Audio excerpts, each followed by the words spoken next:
Hi, I'm Andrew, and I want to talk to you today about birthday celebrations and holiday celebrations in our early learning centers.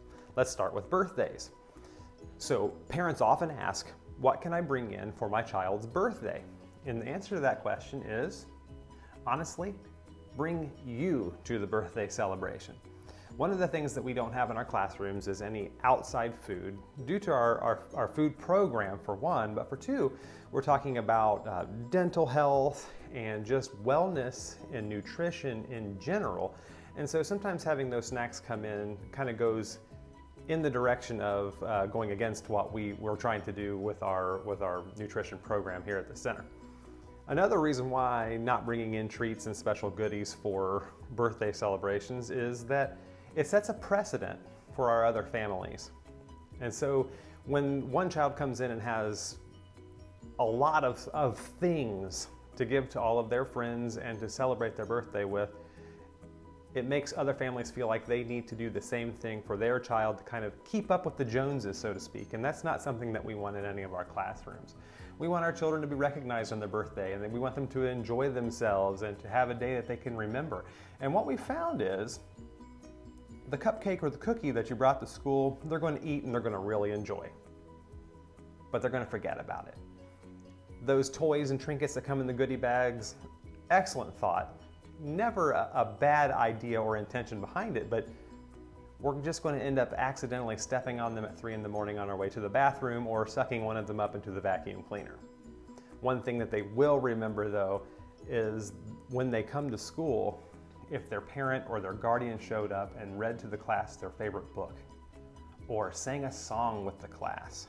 And one of the other things that's always going to happen in the classroom is the teachers are going to make a really cool birthday crown and sing to them a song at the carpet with their friends. These are things that every child will receive on their birthday, and it's going to be a consistency across the board. And every child is going to walk away feeling recognized and happy that they got to celebrate their birthday with their friends. Holidays are much the same.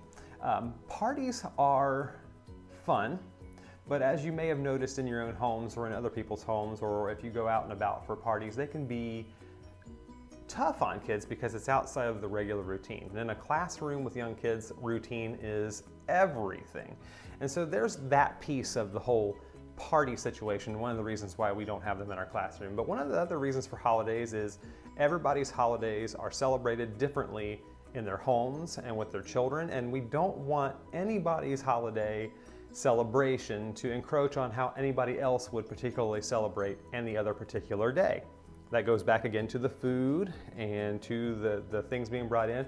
We don't want any outside food coming in for these things, and we certainly don't have any parties because of the disruption to the schedule is one piece of it, but again, we always like to draw back to the family side of things. What we would like to see instead of a big party for a holiday is, what if we had a family member come in and talk about how they celebrate holidays in their home?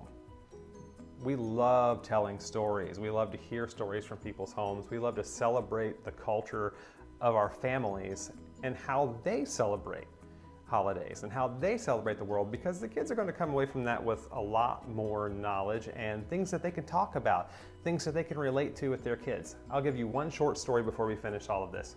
I was a young preschool teacher, and it was nap time in a toddler room. And I personally, full disclosure, celebrate Christmas.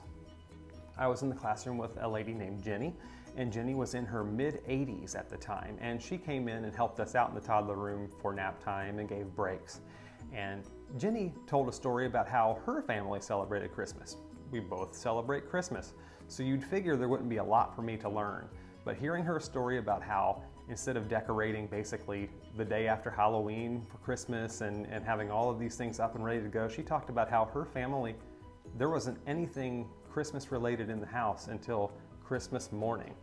Her family went to all of the effort of putting up the tree, the lights, everything, when the kids were all asleep in bed that night. And they woke up to all of these wonderful surprises as they came out of their rooms to see this for the first time. And I really came away with a lot of perspective on a holiday that I felt I already knew a lot about. So sharing Sharing really broadens our sense of knowledge about these important pieces of all of our lives. So again, to reiterate, we won't have a big holiday bash. We won't have the big birthday bash, but we will make sure that we reach out to you to come in and share something with us about what you do for your holidays. And I also want to say that when your child started, you got this calendar. Now, not only will this calendar show you every month of our school year, along with all of the major dates and days that we're in training that you should know about, but all of this stuff up here starts at the very beginning. And this is your parent handbook.